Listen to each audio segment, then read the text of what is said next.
নিয়মিত হোমিওপ্যাথি বিষয়ক কন্টেন্ট পেতে হোমিও স্টাডির সাথে থাকুন। এপস্টেইন-বায়ার ভাইরাস অনেক ডেঞ্জারাস ভাইরাস। অনেক ডেঞ্জারাস ভাইরাস এই কারণে যে আমি যখন বলবো তখন দেখবেন যে মানে কত টাফ এবং কত difficult to manage by for immune system.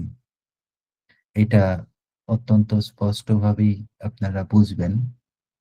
আজকের ক্লাসটা একটু অ্যাডভান্সড, কারণ সাধারণ মানুষের পক্ষে এপস্টেইন-বায়ার ভাইরাসের কাহিনী বোঝা সম্ভব না, এবং যাতে হোমিওপ্যাথরা জিনিসটা খুব এফিকাসিয়াসলি বুঝতে পারেন, এই কারণে আমি কিছু জিনিস অ্যাড করছি, যেমন এইটার এই ভাইরাসটা ইমিউন সিস্টেমে কিভাবে কাজ করে, এটা সেলে ঢুকে কিভাবে, এগুলা বুঝতে চেষ্টা করবেন। নতুবা আপনারা যখন রুগী আপনারা পান, আপনারা হয়তো যারা জানেন তারা ভালো জানেন, যারা জানেন না তারা হয়তো বুঝতে পারেন না, কিন্তু রুগী পান। সো এটা খুব খেয়াল করবেন, এই মেকানিজমটা খুব খেয়াল করবেন। এবং প্রথম দিকে যারা মানে প্রথম দিকের যে ব্যাপারগুলা, এগুলো খুব বেশি করে খেয়াল করবেন। আপনার কাছে মনে হবে যে এগুলা মেডিকেল সিস্টেমের কথা বলতেছি, কিন্তু এগুলা এক্সট্রিমলি এক্সট্রিমলি ইম্পর্টেন্ট আপনি বোঝার জন্য। কারণ হচ্ছে স্টেইন-বায়ার ভাইরাস না বুঝলে, যেমন আমরা হজকিন লিম্ফোমা বা আমরা লিউকোমিয়া, আমরা ক্যাপোসি সার্কোমা, এগুলো কিন্তু আমরা ব্যাখ্যা করতে পারি না। কেন পারি না এবং ঘটনাটা কি হয়, এটা বুঝতে চেষ্টা করবেন। এটা আপনাদের কাছে অনুরোধ থাকলো। আমি বেশ কিছু রেমেডি, স্পেশালি ভাইরাস নোসোড, আমি আজকে আলোচনা করব, এবং শেষে আমি কার্সিনোসিনাম আলোচনা করব। তো আমি চেষ্টা করব আর কি যতদূর সম্ভব এই ছোট্ট সময়ের মধ্যে এটাকে মানে করার। কিন্তু আপনারা বুঝতে চেষ্টা করবেন, এবং বুঝতে না পারলে আপনারা খাতায় কোয়েশ্চেন লিখে রাখবেন। শেষে আমরা আপনার প্রশ্নের ইনশাআল্লাহ উত্তর দিব। তো আমি শুরু করি।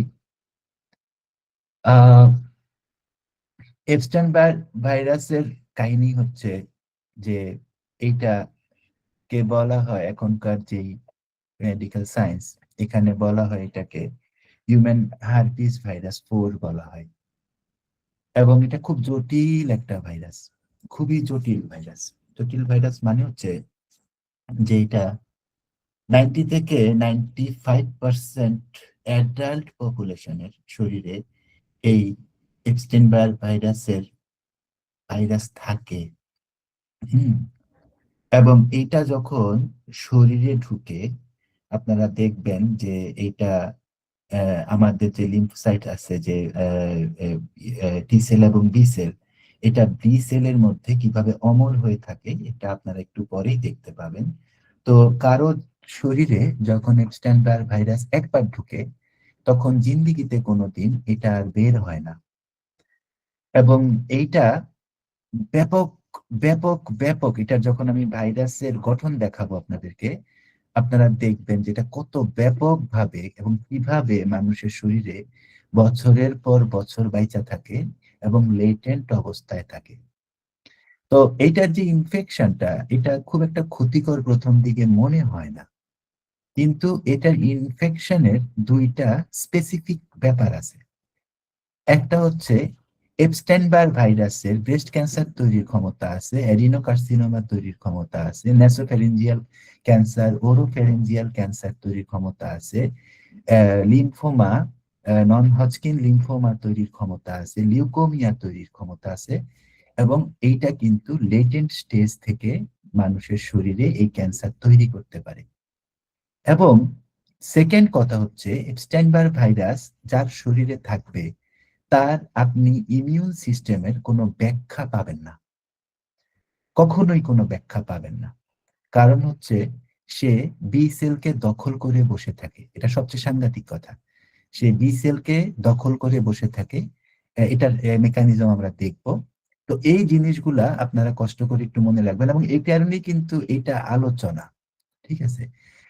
এটা প্রথম ভাইরাস যেটা আমরা দেখি যে মানুষের শরীরে ক্যান্সার সৃষ্টি করতে পারে এই ধরনের একটা নিশ্চিত প্রমাণ আমরা এই ভাইরাসের কাছ থেকে দেখি, এবং এটা কিন্তু সাইন্টিফিক্যালি প্রুভেন।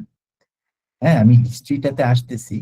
আহ, এটা এবং হিস্ট্রিটা কি, যে একটা আফ্রিকায় একটা লিম্ফোমা হইতো, এটা 1964 এর কথা।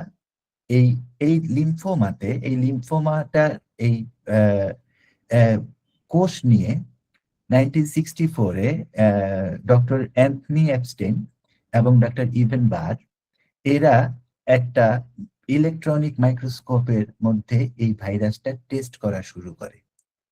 হ্যাঁ, এবং এপস্টিন বার ভাইরাস কোনো সাইন্টিফিক কারণে এটা এটা হয় নাই, এটা আবিষ্কার হয় না, এটা খুব দুর্ঘটনাবশত এবং ভাগ্যের জোরে আহ, হয়েছে। তো তখন আফ্রিকায় করা যাইতো না, বায়োপসি করা যাইতো না, মানে বায়োপসি করে দেখা যাইতো না, সেল দেখা যাইতো না, ওদের কাছে ওই মাইক্রোস্কোপ ছিল না। তো ওরা করছে কি, ওই লিম্ফোমা এফেক্টেড যে রুগীটা, বায়োপসি ওইটা নিয়ে যে বিমানে আসার কথা ছিল, সেই বিমানটা ঘন কুয়াশার কারণে অন্য একটা এয়ারপোর্টে নামতে বাধ্য হয়। হ্যাঁ, এবং যখন ওই নামতে বাধ্য হয় তখন বিমানের মধ্যে অসম্ভব ঝাঁকুনি হয়েছে। হ্যাঁ, এবং এই দীর্ঘ পথ যে এটা পাড়ি দিছে এবং যে ঝাঁকুনি হয়েছে, এই ঝাঁকুনি হওয়ার কারণে বায়োপসি করার জন্য যে সেলটা নেওয়া হয়েছিল, সেই সেলটা ঝাঁকুনির কারণে ওই সেলটা খুলে খুলে খুলে খুলে গেছে। এবং খুলে খুলে খুলে খুলে যাওয়ার পরে দেখা গেল যে যখন এই সেলগুলা মাইক্রোস্কোপের আন্ডারে দেওয়া হইলো, তখন দেখা গেল যে টিউমারের যে কোষগুলা ছিল সেটা মেইন টিস্যু থেকে আলাদা হয়ে গেছে। এবং এই এই মেইন টিস্যু থেকে যখন টিউমারের কোষ তারা বাইর করলো যে এগুলা তো আলাদা হয়ে গেছে, তখন যেটা হলো, তখন হচ্ছে তারা ল্যাবরেটরিতে এই টিউমার সেলগুলাকে তারা টেস্ট করছিল, বড় কইরা কালচার করে এটা টেস্ট করছিল। এবং তখন যখন তারা টেস্ট করছে এই টিউমারের কোষগুলাকে, মানে ক্যান্সারাস টিউমারের কোষগুলাকে, তখন তারা দেখছে যে এই ছোট ছোট ক্যান্সার সেলগুলার মধ্যে ছোট ছোট অদ্ভুত অদ্ভুত ভাইরাস ঠাসা। হ্যাঁ, এবং এইটা তারা সেই পত্রিকায়, না সায়েন্টিফিক, পৃথিবীর সবচেয়ে বড় মেডিকেল জার্নাল ল্যান্ডসেটে 1964-এ এটা তারা পাবলিশ করে। এবং পাবলিশ করার কারণ হচ্ছে, এটা পাবলিশ করার সাথে সাথে যেটা হয়, এটা জনপ্রিয় হয়ে যায়। এবং এইভাবে পৃথিবীর মানুষ প্রথম এপস্টেইন বার ভাইরাসের কথা জানতে পারে। এবং এইটা এইটা এরপরে 1967-এ আরেকটা ঘটনা হয়। এটা হচ্ছে যে এই হেনলে ল্যাবরেটরি নামে একটা ল্যাবরেটরির টেকনিশিয়ান, উনি ইনফেকটিভ মনোনিউক্লিওসিসে আক্রান্ত হন। এখন মনোনিউক্লিওসিস কি, মনোনিউক্লিওসিস কিন্তু অনেকটা ইয়ের মতো, এটাকে আমরা ফলিকুলার টনসিলাইটিসও বলি। আপনারা যদি এসপি দে স্যারের বইটা পড়েন, নোসোরের ওইখানে আছে, কার্সিনোসিনের মধ্যে আছে, আপনারা দেখবেন।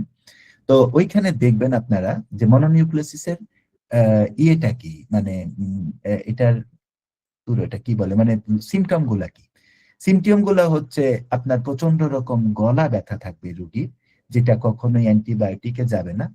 এবং প্রচন্ড রকম ফ্যাটিক থাকবে, প্রচন্ড রকম দুর্বলতা থাকবে, গলা ব্যথার সাথে লিম্ফ নোড গুলা ফুলে যাবে, স্প্লিন বড় হয়ে যাবে, ইভেন অনেকের স্প্লিন ফেটে যায়, র্যাপচার হয়ে যায় স্প্লিন, প্রচন্ড রকম মাথা ব্যথা থাকে, ইউপেটোরিয়াম পারফোলিয়েটামের মতো শরীর ব্যথা থাকে, এবং জন্ডিস থাকে। তো এই ব্যাটা করছে কি, এই ব্যাটার এই মনোনিউক্লিওসিস হয়েছে।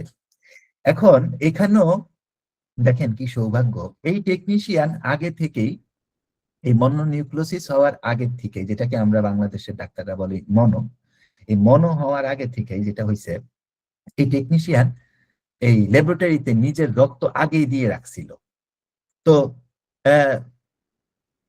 ওই ল্যাবরেটরির অন্য টেকনিশিয়ানরা তার আগের রক্ত এবং এই মনোনিউক্লিওসিস হওয়ার পরের রক্ত, এই দুইটা জিনিস তুলনা কইরা পরিষ্কারভাবে দেখতে পায় যে মনোনিউক্লিওসিস হওয়ার পরে তার শরীরে এপস্টিন বার্গ ভাইরাসের অ্যান্টিবডি তৈরি হয়েছে। হ্যাঁ, অ্যান্টিবডি তৈরি হয়েছে এবং সেখান থেকে তারা সরাসরি এই ইয়েতে আসে যে এইটা এপস্টিন বার্গ ভাইরাসের জন্য ইয়ে করে। 1970-তে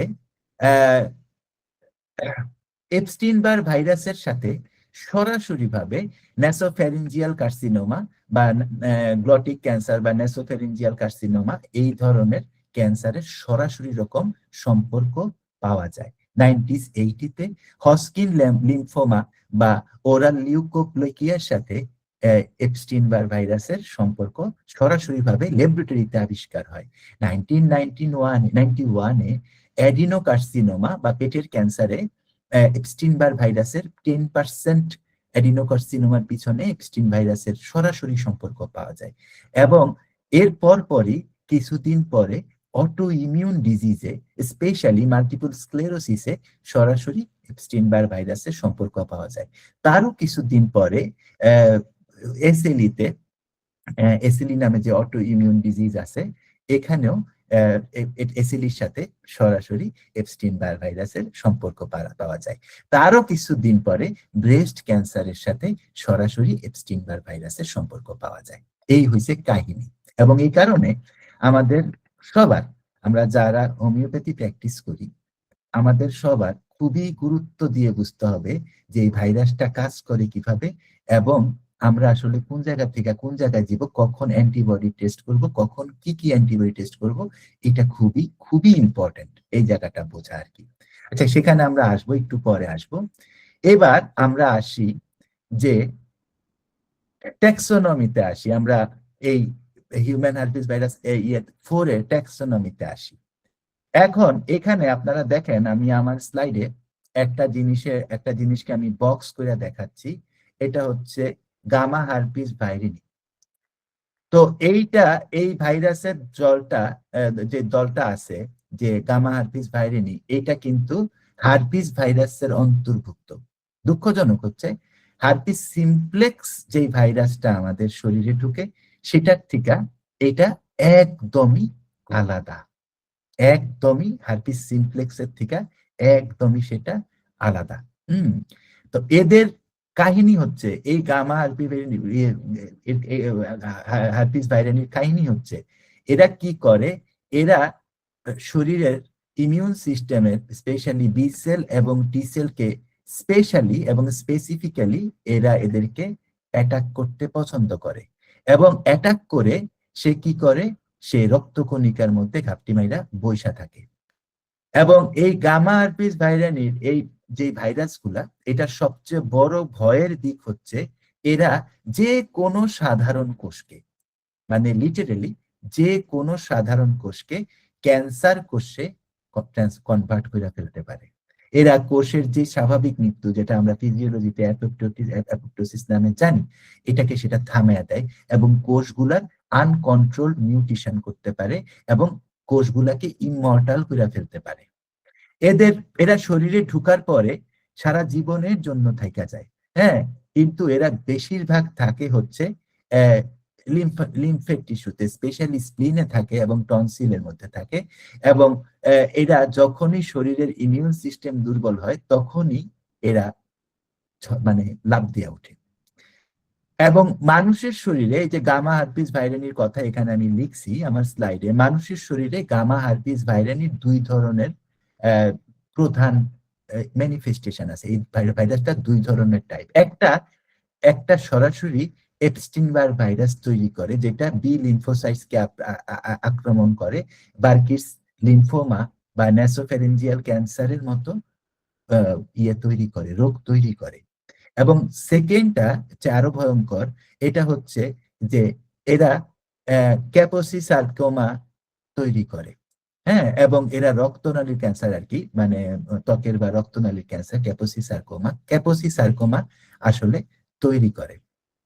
তো এটা হচ্ছে গামা হার্পিস ভাইরানি সম্পর্কে আমি আপনাদেরকে একটু বললাম, বেশি বলতে পারি নাই, অনেক সময় লাগবে।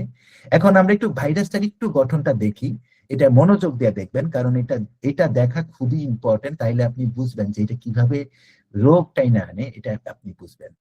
তো এপস্টিন বার ভাইরাস হচ্ছে, এইটাকে আমরা বলি ডিএসডিএনএ ভাইরাস। ডিএসডিএনএ ভাইরাস মানে হচ্ছে এটা ডাবল স্ট্র্যান্ডেড ভাইরাস আর কি। হ্যাঁ, এটা পরের স্লাইডে আছে। তো এটা ডিএসডিএনএ ভাইরাস। তো এর কাহিনীটা কি? এর কাহিনীটা হচ্ছে, আহ একটা সেকেন্ড ধরেন। সো এর কাহিনীটা কি? এর কাহিনী হচ্ছে এই ডিএসডিএনএ ভাইরাসের সাথে আরএনএ ভাইরাস, যেমন আমাদের কোভিড ভাইরাস, এর পার্থক্য কি? পার্থক্য হচ্ছে ডিএসডিএনএ ভাইরাস এর রূপ পরিবর্তিত আহ, এটা করে না। এটা যেরকম চেহারা থাকে ওই রকমই থাকে। আমাদের যে কোভিড ভাইরাস বা আরএনএ, যেটা আরএনএ ভাইরাস গুলো, এগুলো মারাত্মক রকমের রূপ পরিবর্তিত করে।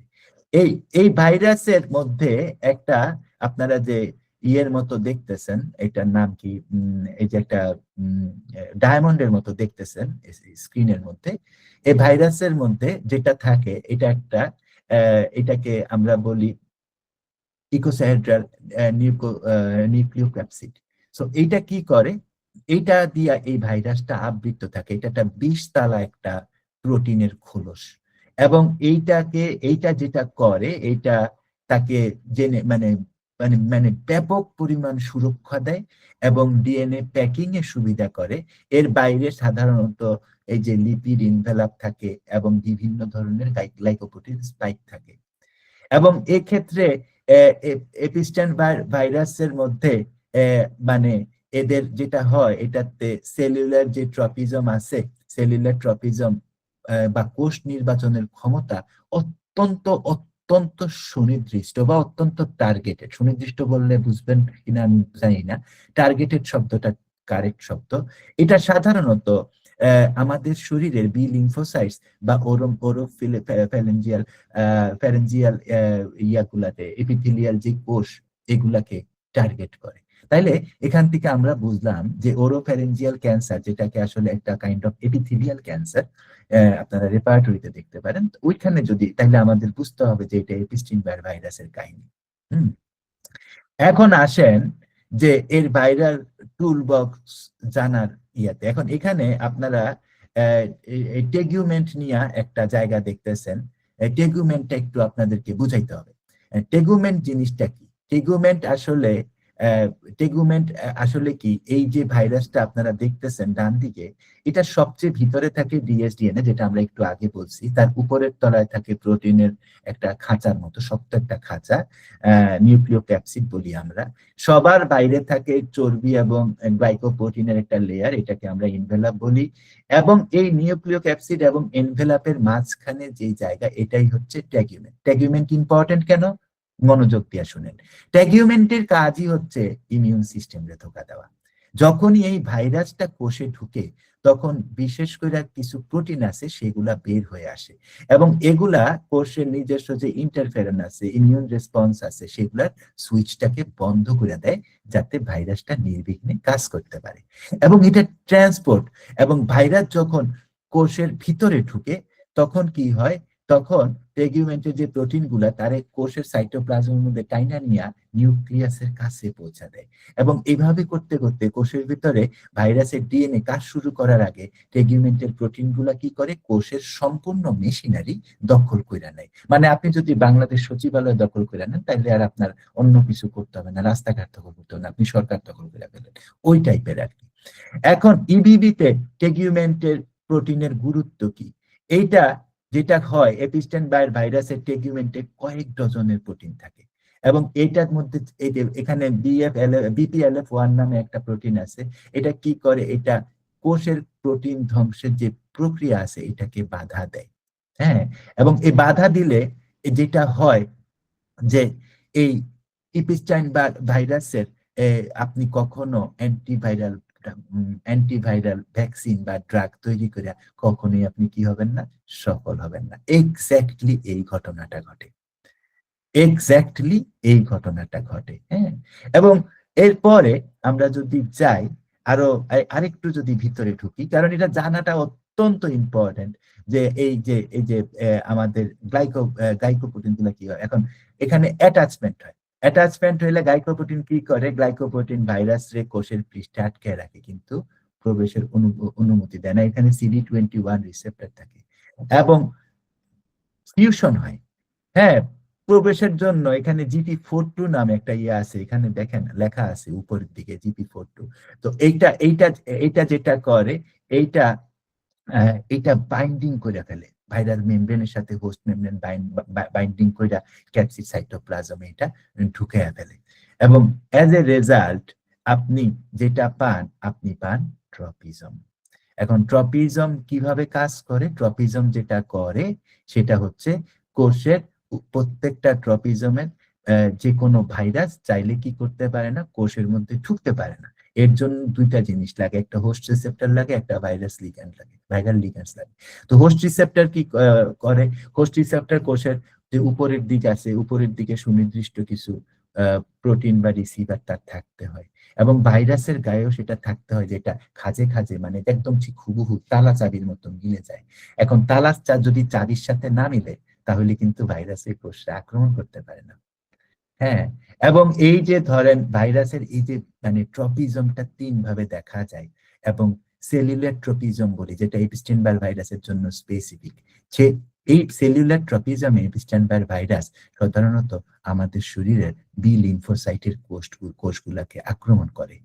টিস্যু ট্রপিজমে সে যেটা করে, আমাদের influenza virus tissue tropism use করে, সে আমাদের শ্বাসতন্ত্রের যে টিস্যুগুলো আছে এটা আক্রমণ করে। যেমন এই জিনিসগুলো, আরেকটা আছে হোস্ট ট্রপিজম, ওইটা নিয়ে এখন আর এখানে কথা না বলি, ঠিক আছে? সো এরপরে এরা কি করে, এরা বাইন্ড করে এত ভিতরে ঢুকে যায়, বাইন্ড করে ভিতরে ঢুকে যাওয়ার পরে আমাদের লাইটিক রেপ্লিকেশন শুরু হয়। এইখানে হচ্ছে লাইটিক রেপ্লিকেশন শুরু হলো, লাইটিক রেপ্লিকেশন শুরু হইয়া এটা কি হইলো, প্রাইমারি বা সেকেন্ডারি ইনফেকশন তৈরি করলো। ইনফেকশন তৈরি করে ভাইরাস কি করলো, ভাইরাস শরীরের সমস্ত মেকানিজম হাইজ্যাক করে নিয়ে গেল। ভাইরাস প্রত্যেকটা কোষে ঢুইকা সমস্ত মেকানিজম হাইজ্যাক করে নিয়ে গেল, এবং এতে মেকানিজম হাইজ্যাক করার কারণে কি হইলো, এখানে লাইসিস তৈরি হইলো, এবং এইভাবে কি হইলো, ইনফেকশাস পার্টিকেল বডিতে বাসা বাড়া শুরু হইলো।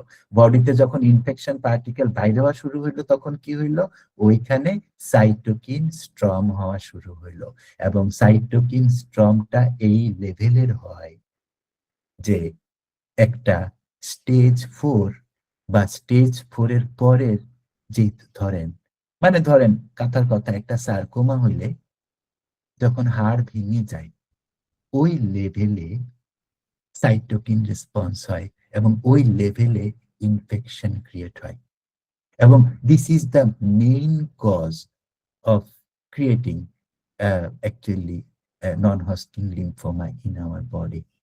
Main cause. Main cause for leukemia. Main cause. So এই জিনিসগুলা অত্যন্ত অত্যন্ত ইম্পর্টেন্ট, এগুলা কষ্ট করে একটু আমাদের মানে মনে রাখতে হবে আর কি। তো এইটা এই লেটেন্সিটা আমরা দিলাম। এখন আমরা আসি, আমরা আগে বলছি যে গ্লোবাল পারভেলেন্সের মধ্যে কি আছে, 95% অ্যাডাল্ট পপুলেশনের এই এপিস্টেইন-বায়ার ভাইরাসের ইয়ে আছে, সিরো পজিটিভ তারা আছে, তাদের ব্লাডে এটা পাওয়া যাবে।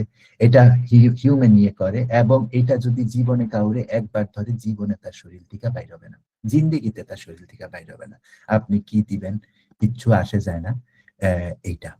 এবং এই এই জিনিসটা মূলত লালার মাধ্যমে ছড়ায়। মানুষ যখন একজন আরেকজনের কিস করে তখন মূলত ছড়ায়, বা মানুষ যখন খাবার বা পানীয় গুলা ভাগ করে খায়, একটা গ্লাসই 2 জন ইউজ করে, 3 জন ইউজ করে, একটা থালা বাসনই 2 জন ইউজ করে, 3 জন ইউজ করে, এটা হয়।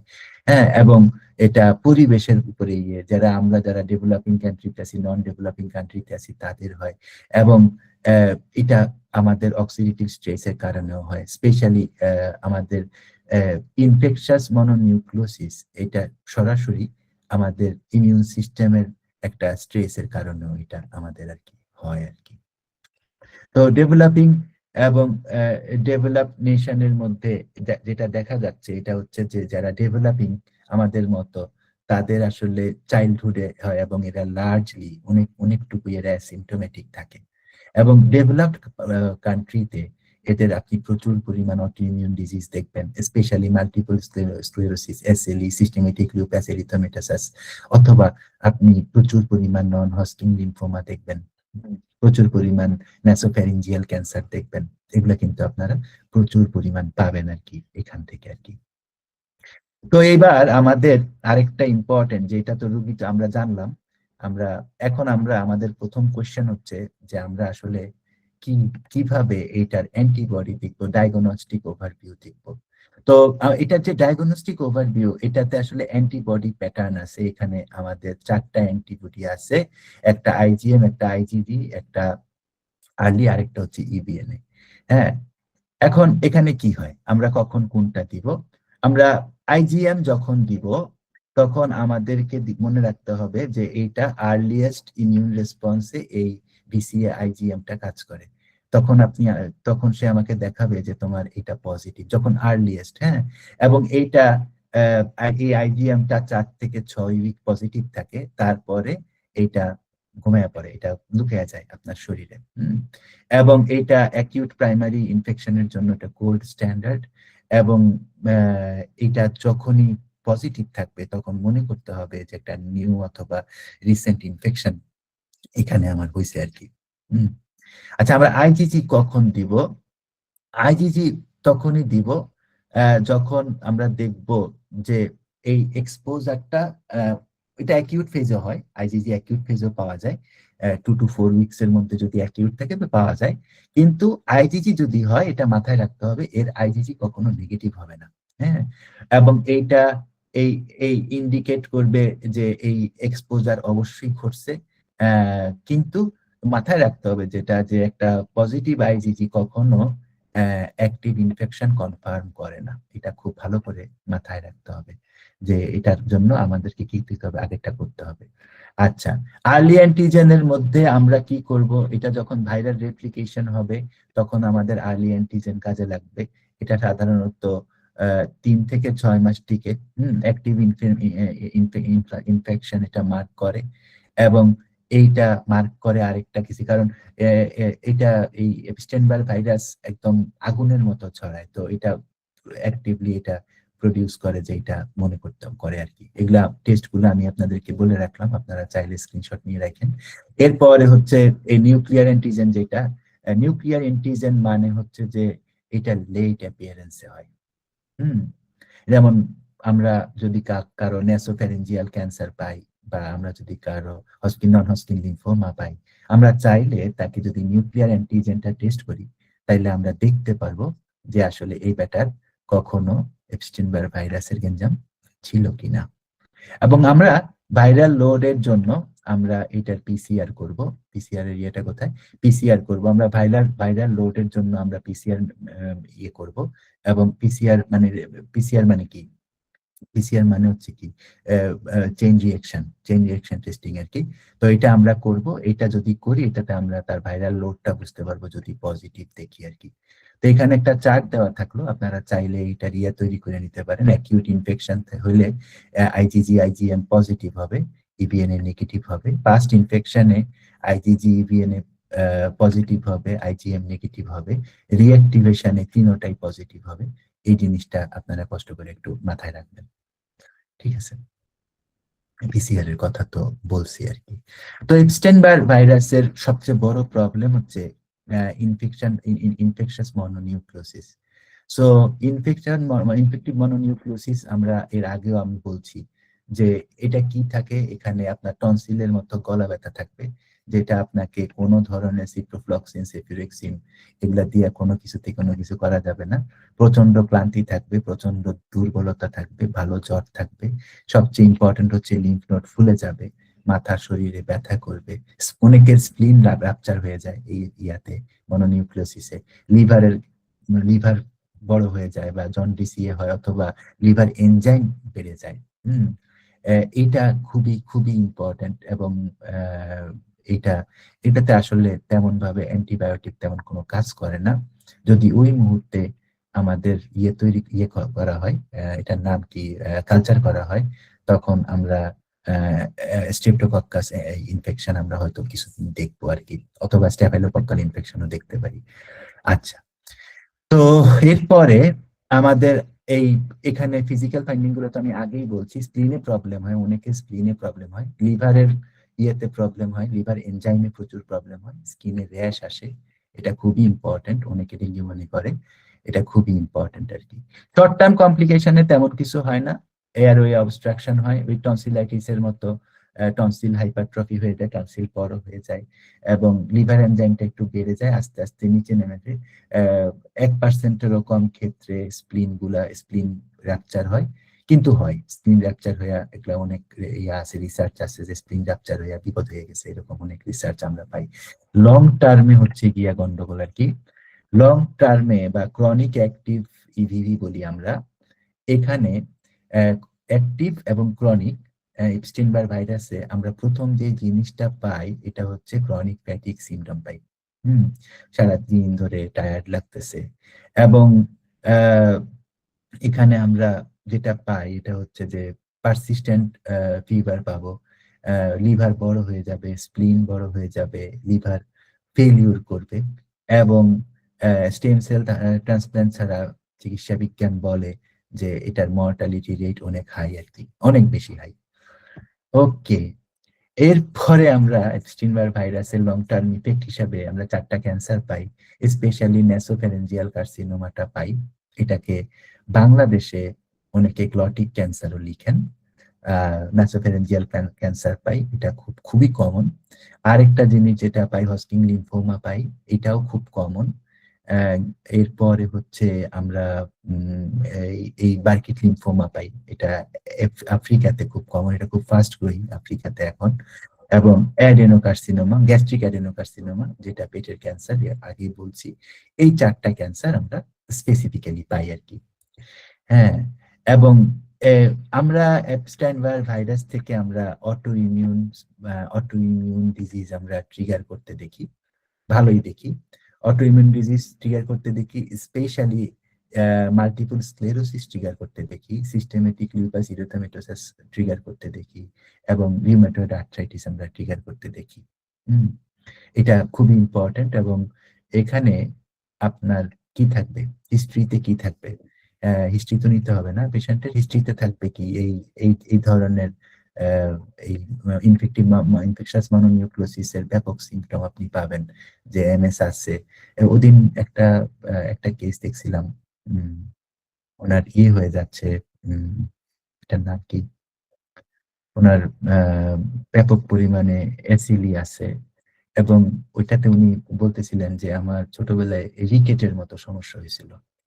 তো এগুলা কিন্তু কানেক্ট করতে হবে, এগুলা কানেক্ট না করলে আপনার প্রেসক্রিপশনটা সহজ হওয়াটা একটু কঠিন হবে, নতুবা আপনি খুব সরল মেডিসিনের মধ্যে রোগী কিছুদিন ভালো থাকবে, তারপরে আপনি আর এটা আসলে আলটিমেটলি কন্ট্রোল করতে পারবেন না। হুম। আচ্ছা, এইবার হচ্ছে যে মলিকিউলার মিমিক্রি কিভাবে করে এপস্টিন-বার ভাইরাস, এটা খুবই ইম্পর্টেন্ট জিনিস। সে কিভাবে টিকা থাকে আমাদের শরীরে, আমাদের শরীরে যে সুস্থ অবস্থায় আহ, উম, আহ, যেটা করে যে বি সেল গুলা নিজের টিস্যুরই আসলে আক্রমণ করতে আর কি শুরু করে, তখন ইমিউন সিস্টেম যেটা করে তারে তাড়াতাড়ি মেরে ফেলে, এটাকে অ্যাপোপ্টোসিস বলি আমরা ফিজিওলজির ভাষায়। কিন্তু কেন ক্যান্সারটা হয়, কারণ হচ্ছে এই এপিস্টেন-বার ভাইরাস এই নিরাপত্তার সিস্টেমটাকে, এই সিকিউরিটি সিস্টেমটাকে ফাঁকি দেয়।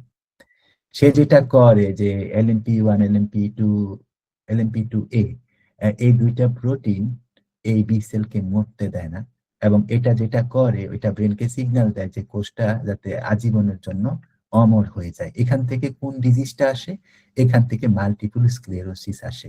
মাল্টিপল স্ক্লেরোসিস আসা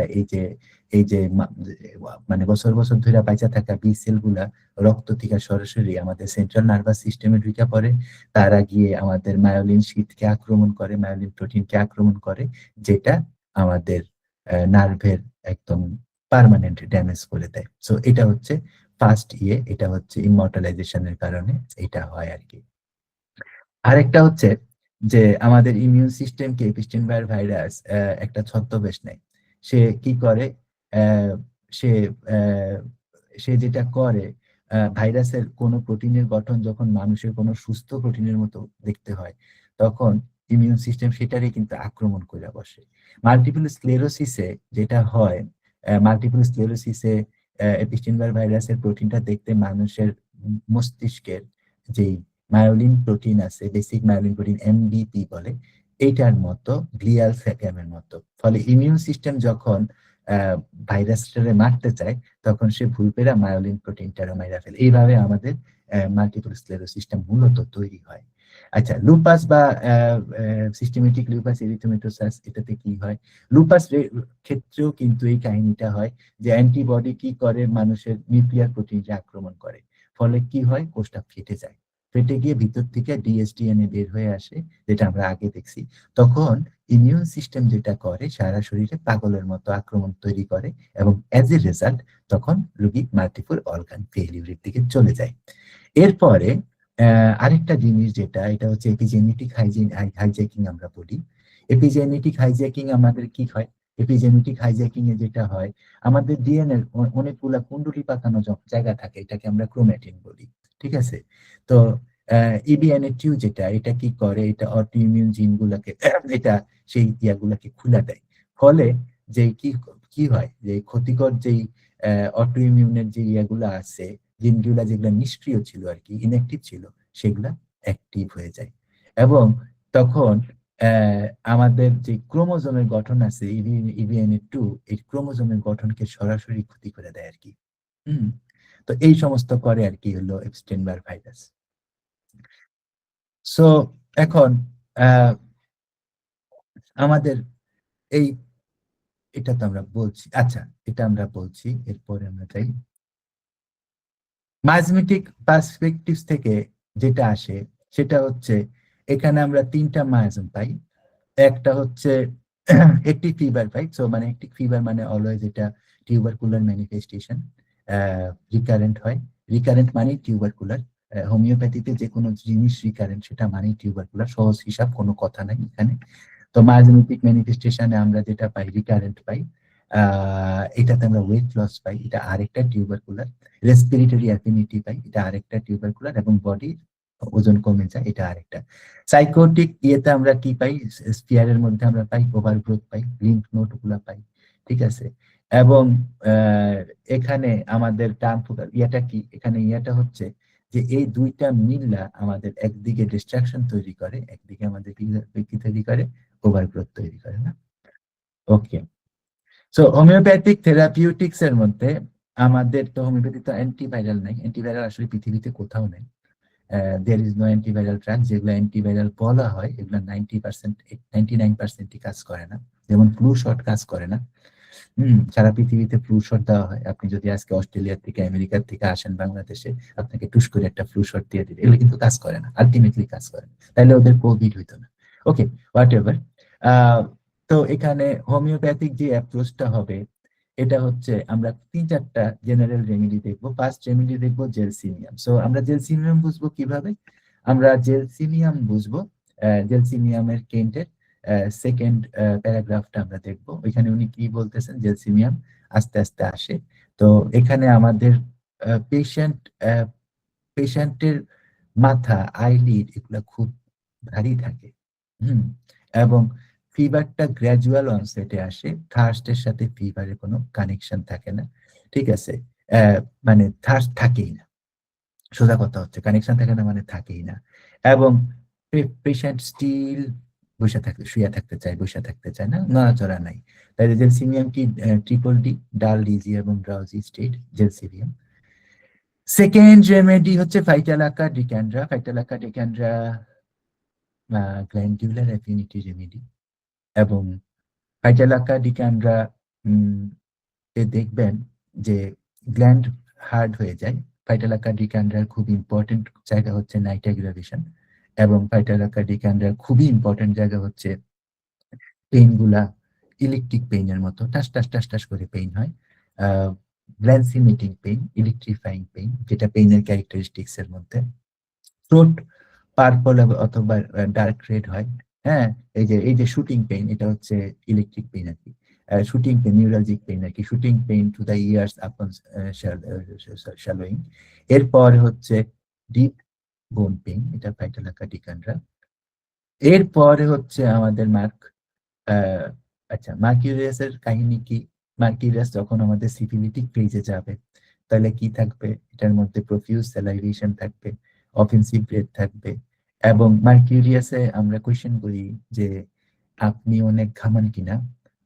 কোয়েশ্চেনটা আরো ফাইনাল করা যায় যে ঘামে আপনার রোগ বাড়ে কিনা। ওরা বলে ঘামে আপনার রোগ বাড়ে কিনা, ঘামাইলে আপনার রোগ লাফ দিয়ে উঠে কিনা। এটা খুবই ইম্পর্টেন্ট কোয়েশ্চেন ফর মার্কিউরিয়াস, এটা ফাইনাল কোয়েশ্চেন। আচ্ছা, এগুলা তো টিটপিট, এগুলো তো আপনারা জানেন, এগুলো তো আমরা সময় নষ্ট না করি, সামনে বড় ইয়ে আছে। এবার হচ্ছে Epstein Barr virus nosode. So important, most important জিনিস আজকের আলোচনা, ইন্টারকারেন্ট হিসাবে আমরা ব্যবহার করি। আমরা আসলে ইন্টারকারেন্টটা আমরা এপস্টেইন-বার নোসোড 15 to 24 ডোজও আমরা টানা দেই। ডোজিংটা আগে বললাম 201 ml। তো এইটা কি হয়? এইটা হচ্ছে এপস্টেইন-বার নোসোডের মূল কথাটা হচ্ছে যে আমি কখনো আমার গ্ল্যান্ড ফুলে গেছিল, তারপরে আমার জ্বর আসছিল, আমার টনসিল ফুলে গেছিল, তারপরে আমার জ্বর আসছিল, টনসিলের সাথে আমার গ্ল্যান্ড ফুলে গেছিল, হ্যাঁ, মনোনিউক্লোসিস হয়েছিল, মোরামারাকে বলে মনো। এরপরে নেভার ওয়েল সিন্স। এই প্রবলেমটা যদি থাকে তাহলে এটা এপস্টেইন-বার নোসোডের একটা ইন্ডিকেশন আর কি। কেমন? এর সবচেয়ে ইম্পর্টেন্ট সিমটম হচ্ছে আহ, এ জীবনের এ জীবনের গতিপথ ভুলে যায়। মানে নিজে নিজেকে সরি নিজে নিজেকে চালায় নিতে পারে না। ড্রাইভিং মানে গাড়ি চালানো না, ড্রাইভিং মানে মাইন্ড রুব্রিকের মধ্যে ড্রাইভ মানে নিজেকে চালানো, এটা মাথায় রাখবেন। ড্রাইভিং মানে গাড়ি চালানো না। তো ড্রাইভ মানে হচ্ছে নিজেকে চালানো। সো সে নিজেকেই বলতে পারে না যে সে কি, সে কোথায় যাবে, সে কি করবে, সে কিভাবে করবে। আচ্ছা, কেন নিজেকে বলতে পারে না? Very simple answer. আনসারটা হচ্ছে ক্যান্সার মায়াজম। কোনো ক্যান্সার মায়াজমের রেমেডি, সেটা বলেন আর্সেনিক, সেটা বলেন কার্সিনোসিন, সেটা বলেন এপস্টেইন-বার ভাইরাস নোসোড, কেউই জীবনে ডিসিশন নিতে পারে না। ক্যান্সার মায়াজম সবসময় ইরেজুলেশনের মধ্যে থাকে, সবসময় সমস্ত ক্যান্সার মায়াজম ইরেজুলেশন। যত তার রোগ বাড়ে তত তার ইরেজুলেশনের ফেজটা বাড়ে। হুম। এবং আরেকটা খুবই ইম্পর্টেন্ট সিমটম হচ্ছে এর মাইন্ডের, যে সে কোন পথে যাবে। এগুলা কিন্তু ইয়ের না, হ্যাঁ, মাইন্ডের রুব্রিক কখনো, মাইন্ডের রুব্রিক মেটাফরিক্যালি পড়তে হয় না। যেমন ফাইটালাক্কার একটা মাইন্ডের রুব্রিক আছে না, যে অলংকার খুব পছন্দ করে, সিঙ্গেল রেমেডি মনে হয়, যে একদম অলংকার খুব পছন্দ করে। এটা অর্থ আছে কিন্তু এটা কিন্তু শুধু অলংকার না। তো মাইন্ডের এই রুব্রিকটা হচ্ছে সারাউন্ডিং স্ট্রিট সে ভুলে যায়। তার মানে হচ্ছে ওই যে তার জীবনকে সে চালিয়ে নিতে পারে না আর কি। হ্যাঁ, এটা কার্সিনোসিন, ক্যান্সার মায়াজমের অত্যন্ত ইম্পর্টেন্ট সিমটম। এটা তার মেন্টাল সিমটম। আচ্ছা, সেকেন্ড ইয়ার আর হচ্ছে প্রচন্ড রকম ওভার সেন্সিটিভ থাকে, প্রচন্ড রকম ওভার সেন্সিটিভ থাকে। নেট্রাম কার্ভের মতো সার্টেন পিপলে বেশি ওভার সেন্সিটিভ থাকে। এবং আহ, ভয় জিনিসটা তার ভিতরে, ভয়ের আউটপুটটা যে হয়, এটা আগুনের মতো হয়। সে মানে সে স্ক্রিম করে, সে চিৎকার দেয়। এটা কার্সিনোসিন করে না, কিন্তু পার্থক্য এটা, কারণ কার্সিনোসিন ও নোসর, কার্সিনোসিনের আলোচনা পরে আছে। আচ্ছা, এখন ফিজিক্যাল সিমটম কি? ফিজিক্যাল সিমটম হচ্ছে সাইনাসের সাথে গ্ল্যান্ড ফোলা, টনসিলস এর সাথে গ্ল্যান্ড ফোলা, এবং মর্নিং অ্যাগ্রাভেশন, সরি মোশন অ্যাগ্রাভেশনে, সকালবেলা মোশন অ্যাগ্রাভেশনে তার হেড, মাথা নাড়াইলে তার নসিয়া হওয়া। এটা অত্যন্ত ইম্পর্টেন্ট, এপস্টেইন-বার ভাইরাসের নোসোডের সিমটম এটা। এবং সেকেন্ড ইয়ে হচ্ছে যে আহ, এই মাথা ঘুরানো, এটা যদি আপনি পান তাহলে সম্ভবত তার রেমেডি লম্বা সময়ের জন্য এপস্টেইন-বার ভাইরাস নোসোড আর কি। ওকে। ফিভারের সিমটম হচ্ছে গ্ল্যান্ডিউলার ফিভার, অ্যাকিউট আর ক্রনিক, কিচ্ছু আসা যায় না। চারটা রেমেডি মনে হয় আছে এই রুব্রিকটা। এরপর হচ্ছে রিকারেন্ট। রিকারেন্ট মানে হচ্ছে টিউবারকুলার মায়াজমের কথা বলে আসছি। এবং বাচ্চাদের মধ্যে যদি রিকারেন্ট ফিভারের হিস্ট্রি থাকে, এখানেও 6-7টা রেমেডির বেশি নেই, আপনারা যাদের কাছে কমপ্লিট আছে দেখে নিতে পারেন। আমি ভুলে গেছি এখন, 6-7টা রেমেডির বেশি এখানে নাই। তো এটা হচ্ছে ফিভারের সিমটম আর কি। এবং আহ এর উইয়ারিনেস থাকে, প্রচুর পরিমাণ দুর্বলতা থাকে। হ্যাঁ, এবং specially ascending aggravation. Ascending aggravation এর দুইটা অর্থ। এটা হচ্ছে যে সিঁড়ি দিয়ে উঠতে গেলে অ্যাসেন্ডিং অ্যাগ্রাভেশন হয়, হ্যাঁ, বা যে কোনো কাজ করতে গেলে ওইটাকেও আমরা অ্যাসেন্ডিং অ্যাগ্রাভেশন বলতে বলতে পারি, কারণ ওইটা তার আরেকটা স্টেপিং না। একটু যদি ব্যাপক অর্থের রুব্রিকটাকে ধরি, আরেকটা হচ্ছে ফিভার আফটার উইয়ারিনেস না। ক্রনিক কন্ডিশনে, আমরা ফ্যাটিক সিনড্রোম তো আমি বলছি, ফাইব্রোমায়ালজিয়া এপস্টিন-বার ভাইরাসের খুব ভালো ইন্ডিকেশন ক্লিনিক্যালের মধ্যে আছে, খুব কম রেমেডি আছে সেখানে। হ্যাঁ, প্যানকেক ডিজায়ার করে। ভিতুলকাসের যারা ছাত্র আছেন, ভিতুলকাসের আপনারা জানেন যে ভিতুলকাস ডিজায়ার অ্যাভারশন খুব ইম্পর্টেন্ট ভাবে দেখবেন। সো প্যানকেক ডিজায়ার করে, এটা খুব ইম্পর্টেন্ট। ওকে, এরপরে আমরা যাই হচ্ছে কার্সিনোসিনে। সো আপনারা যদি কার্সিনোসিনের, আমাদের এসপি দে সাহেবের কার্সিনোসিন করে, আমি পার্সোনালি মনে করি, আমার ছোট মানুষ আমি, পার্সোনালি মনে করি যে কার্সিনোসিন আসলে, to be very honest, SP দের থেকে ভালো দুনিয়াতে কেউ লেখেন নাই। এটা বিতুল কাসও ভালো, এসপি দের থেকে ভালো লেখেন নাই, কেউ লিখবেন না। কার্সিনোসিন এক্স রে এসপি দের থেকে ভালো দুনিয়াতে কখনো কেউ লিখেন নাই, কখনো কেউ লিখবেন না, কিছু আসে যায় না।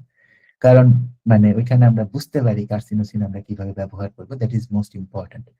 এবং ওইখানে আপনারা দেখবেন যে উনি ঘুরে ঘুরে ঘুরে ঘুরে ঘুরে ঘুরে ঘুরে ঘুরে উনি কিভাবে এই মনোনিউক্লিসিসের সাথে উনি কার্সিনোসিনকে বিভিন্ন ভাবে প্রসঙ্গ করছেন, এবং বিভিন্ন ভাবে উনি ইয়ে করছেন, এটাকে কোহেরেন্ট রাখছেন। এটা খুব ইম্পর্টেন্ট। কার্সিনোসিনটাকে আপনারা যতবার পারেন আপনারা এই এসপি দে সাহেবের এই যে নসরের যে বইটা, এটা 5-7 বার পড়বেন বছরে, এটা আমার রিকোয়েস্ট। কারণ আমাদের এই ইন্ডিয়ান সাবকন্টিনেন্টে বলে এই এসপি দে সাহেবের বা এদের আসলে মূল্যায়ন হয়নি। হ্যাঁ, এই যে আমাদের অনেক বড় বড় ডাক্তার আছে, মূল্যায়ন হয়নি। কিন্তু মানে ভেরি ভেরি বিগ ডক্টর, মানে অসম্ভব ভালো ডাক্তার, অসম্ভব ভালো তাদের লিটারেচার। তো হোয়াটএভার, কার্সিনোসিন যেটা করে, কার্সিনোসিন মূলত ক্যান্সার মায়াজমের রেমেডি, এবং কার্সিনোসিনের একটা খুবই ইম্পর্টেন্ট জায়গা হচ্ছে কিছুদিন পরে পরে ঠান্ডা লাগা, কিছুদিন পরে পরে লাঙ্গের উপরে গ্যাঞ্জাম লাগা, কিছুদিন পরে আপার রেসপিরেটরি ট্র্যাক্টের গ্যাঞ্জাম লাগা, এটা একটা আছে। আবার কোনো রোগ না হওয়া কার্সিনোসিনের অত্যন্ত ইম্পর্টেন্ট ইয়ে আছে। কার্সিনোসিন ফ্যাস্টিডিয়াস হয়, ক্যান্সার মায়াজমের সব remedy fastidious, arsenic fastidious, carcinosin fastidious, cancer miasm মানি ফ্যাস্টিডিয়াস, সোজা কথা, ওইটা মায়াজম থেকে আসছে। এবং আরেকটা হচ্ছে কার্সিনোসিন ডিজায়ার সাপ্রেস করে। হ্যাঁ, কার্সিনোসিন ডিজায়ার সাপ্রেস করে। কার্সিনোসিন অত্যন্ত বেশি পারফেক্ট হয়, একদম পারফেক্ট হয়। এবং কার্সিনোসিন আপনাদেরকে, আপনারা যদি পান, আমি আসলে এখন আর ওই ব্রেস্টের যে কার্সিনোসিন এটা ব্যবহার করি না, কারণ ওইটা আমাকে রেজাল্ট দেয় না। আমি ওই একটা কার্সিনোসিন আছে, কার্সিনোসিন লাং, আর একটা কার্সিনোসিন আছে, কার্সিনোসিন বোন। কার্সিনোসিন বোন এটা পাকিস্তান থেকে এক ডাক্তার সাহেব, খুব ভালো, খুব বড় একজন ডাক্তার, উনি দিছিল হেলিওস রে। এটা হেলিওস মধ্যে দিয়ে বন্ধ করে দিছিল, এখনো মনে হয় বন্ধ আছে, কিন্তু বোনটা এখন আর পাই না, এটা কিছুদিন আগেও খুঁজছি। তো কার্সিনোসিন লাং, আরেকটা আছে হচ্ছে কার্সিনোসিন অফ 58 ক্যান্সার, ওইটা ইউজ করবেন। ওইখানে আপনারা দেখবেন যে গ্ল্যান্ডের কার্সিনোসিনামের সাথে গ্ল্যান্ডের গ্যাঞ্জাম কোথায় কোথায় আছে। হ্যাঁ, এবং এখানে দেখবেন যে কার্সিনোসিনের 2-3টা সিমটম খুবই ইম্পর্টেন্ট। কার্সিনোসিন স্টেজে যাওয়ার আগে, ক্যান্সার হওয়ার আগে মানুষের রাত্রির ঘুমটা চলে যাবে। প্রথম কথা হচ্ছে এটা, যার ক্যান্সার হবে তার 10 বছর, 5 বছর, 7 বছর, 20 বছর আগে থেকে আস্তে আস্তে কি হবে, ঘুমটা চলে যাবে। ঘুম চলে যাওয়া কার্সিনোসিনের একটা শিওরেস্ট ইন্ডিকেশন। রাত্রেবেলা ঘুম না হওয়া, আপনারা যদি কারোর কাছে আধুনিক রেপার্টরি থাকে, আপনারা দেখবেন যে এই স্লিপলেসনেস ক্রনিক এই রুব্রিকটার মধ্যে কার্সিনোসিনাম আছে, এবং কিভাবে আছে ওইটা আপনারা কল্পনাও করতে পারবেন না। সেকেন্ড জিনিস হচ্ছে ফ্যামিলি হিস্ট্রি। সো ফ্যামিলি হিস্ট্রিতে কি হয়, ফ্যামিলি হিস্ট্রিতে ডায়াবেটিস মেলাইটাস থাকবে, ফ্যামিলি হিস্ট্রিতে টিউবারকুলোসিস থাকবে, ফ্যামিলি হিস্ট্রিতে একদিকে টিউবারকুলোসিস থাকবে, একদিকে অ্যাজমা থাকবে, বাবার টিউবারকুলোসিস, মায়ের অ্যাজমা, বা মায়ের টিউবারকুলোসিস, বাবার অ্যাজমা, ফ্যামিলি হিস্ট্রিতে হাইপার টেনশন থাকবে। কার্সিনোসিনের বাচ্চাদের বংশে, কার্সিনোসিন যেই বংশের রেমেডি, সেই বংশের প্রত্যেকের গায়ে কিছু না কিছু জন্ম দাগ আপনি পাবেন। কফি অ্যালার্ট না পাইলেন, ওইটা কিছু আসে যায় না, জন্ম দাগ পাবেন। যারা কার্সিনোসিনের যারা কার্সিনোসিনের কি বলবো, এটা কিভাবে বলবো, পারসিস্টেন্ট গ্রাহক, মানে ধরেন 3 প্রজন্ম ধরে এদের শরীরে ক্যান্সার মায়াজম আছে, এদের শরীরে আপনি লাল তিল পাবেন। যারা কার্সিনোসিনের কম পারসিস্টেন্ট গ্রাহক, এদের শরীরে আপনি লাল ছাড়া অন্য তিল পাবেন। লাল তিল মানে কিন্তু কার্সিনোসিন, রেড মোল। হ্যাঁ, ওই রেপার্টরিতে কি আছে এগুলা চিন্তা করে লাভ নেই। এই রেপার্টরিতে কি আছে চিন্তা করে লাভ নেই, এটার একটা কাহিনী আছে। আমরা এলএম খান স্যার একটা ক্লাস করছিলাম, তো স্যার আমাদেরকে বলতেছিলেন যে উপর হইয়া শোয়, হ্যাঁ, lie on the stomach, abdomen. এখানে কয়টা রেমেডি আছে রে স্যার? 32টা রেমেডি আছে। 32টা রেমেডি থাকুক আর 320টা রেমেডি থাকুক, এখানে কিচ্ছু আসে যায় না। এখানে রেমেডি হচ্ছে medorrhinum. So red mole, red mole is the, মানে one of the surest sign of carcinosin. Carcinosin সিদ্ধান্ত নিতে পারে না, অনেক সময় পালসিটিলার মতো ইরিজিলিশনে ভোগে, এটা মাথায় রাখবেন, এটা অত্যন্ত ইম্পর্টেন্ট। এপস্টেইন-বায়ার ভাইরাসের কাহিনী হচ্ছে, এপস্টেইন-বায়ার ভাইরাসের সাথে কার্সিনোসিনের সম্পর্ক কি? আনঅফিসিয়ালি বললে, অফ দ্য রেকর্ড না, আনঅফিসিয়ালি বললে, আমরা আমাদের ক্লিনিক্যাল এক্সপেরিয়েন্সে দেখি যে 3টা রেমেডির জেনেটিক লেভেলে চেঞ্জ করে দেওয়ার ক্ষমতা আছে। ইনফ্যাক্ট 4টা রেমেডির, একটা রেমেডি পাওয়া যায় না, নাম বলতেছি না এই কারণে। 4টা রেমেডির, একটা হচ্ছে সিফিলিনাম, একটা হচ্ছে মেডোরিনাম, একটা হচ্ছে কার্সিনোসিনাম। এটার একটা ছোট্ট প্রমাণ বলি। এটা হচ্ছে, আপনি যদি কখনো কোনো টাইপ 1 ডায়াবেটিস মেলাইটাসের রোগী পান এবং তার ফ্যামিলিতে যদি আপনি কার্সিনোসিনামের হিস্ট্রি পান, আপনি তাকে লম্বা সময় ধরে যদি কার্সিনোসিন জুডিশিয়াসলি দিতে থাকেন, আপনি দেখবেন যে আস্তে আস্তে তার ডায়াবেটিসের প্রবলেম অনেকটুকু সলভ হয়ে যাচ্ছে। হুম। তো এটা জেনেটিক লেভেলে ইয়ে করে।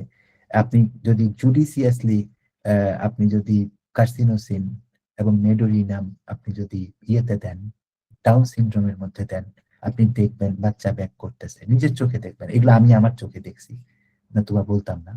জুডিশিয়াসলি আপনি দেখবেন। তো কার্সিনোসিনের সাথে এপস্টেইন-বায়ার ভাইরাসের প্রথম পার্থক্য হচ্ছে সে জেনেটিক মিউটেশন আটকে দিতে পারে, জেনেটিক চেঞ্জ আটকে দিতে পারে। কার্সিনোসিন এমন একটা রেমেডি, আমরা তো ইউজ করি, যারা ইউজ করেন এখানে অনেক স্যার আছেন, ইকবাল ভাই আছেন, মিজান স্যার আছেন, আতিক স্যার আছেন, আরো স্যার থাকতে পারেন। আমি 3জনকেই চেহারা দেখতেছি কারণ আমার স্ক্রিনটা মাত্র 13 ইঞ্চি, আমাকে ক্ষমা করবেন অন্য কেউ যদি থাকেন। তো এখানে কার্সিনোসিন জেনেটিক লেভেলে চেঞ্জ করে দিতে পারে এবং অত্যন্ত ডিপ রেমেডি, অত্যন্ত ডিপ রেমেডি। আমরা এটা দেখছি যে সার্কোমার রোগীর পেইন কার্সিনোসিন দেওয়ার পরে কার্সিনোসিনের পেইন খায়া ফেলছে।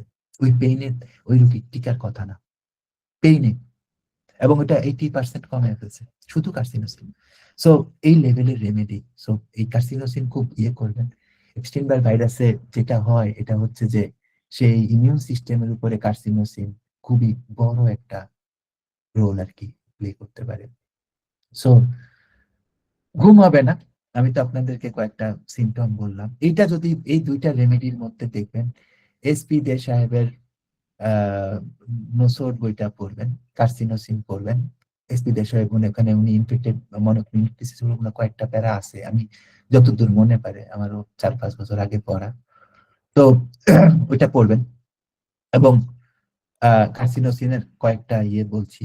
এবং কার্সিনোসিন চেষ্টা করবেন, যেটা ব্রেস্টের কার্সিনোসিন, যেটা আমাদের কমন কার্সিনোসিন, তাদের সুযোগ আছে আর কি, অবসর আছে, তারা চেষ্টা করবেন ওই কার্সিনোসিনটা ইউজ না করতে, কারণ ওইটা সব দিকে ইয়ে করে না। স্পেশালি আমরা দেখছি যে লাংয়ের কেসে করে না। আমার হাতে এখন একটা সার্কোমার কেস আছে এবং সার্কোমাতে তার ওভার গ্রোথ ছিল, তো ওইটা খুইলা পড়ে গেছে, ওই ওভার গ্রোথটা খুইলা পড়ে গেছে হাতের থেকে, বাম হাতে ছিল, as I was reported, and on that case আমি ওইখানে কার্সিনোসিন T58 ইউজ করছি। সো আপনারা সবাই বিয়ে করবেন এপিস্টেন-বার ভাইরাস নিয়ে অনেক বেশি পড়াশোনা করবেন, কারণ আমাদের বাংলাদেশ, আমাদের প্রচুর মানুষের আমাদের ঠান্ডা লাগে। সবাই ভালো থাকবেন। কোনো কোয়েশ্চেন থাকলে you are most welcome. Thank you very much. আসসালামু আলাইকুম।